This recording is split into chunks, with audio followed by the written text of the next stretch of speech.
Ruh üflenmeden insan muhatap dahi alınmamıştır hiçbir ayette. Hep o zamiriyle bahsedilir. Ne zaman ki idrak ve düşünme yetisi verilmiş, Kur'an o zaman insanı muhatap oluyor. Ruh üfürme insana akıl, idrak yeteneği verilmesinin sembolik bir ifadesidir. Üfürülen ruh cansızı canlı yapmıyor.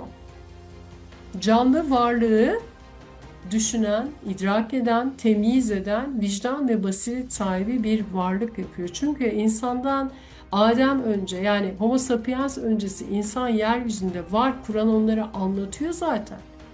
Ama diyor ki itibar sahibi değil, adı dahi anılmaya layık değildi diyor. Ve hep o diye bahseder. Hiç muhatap almaz.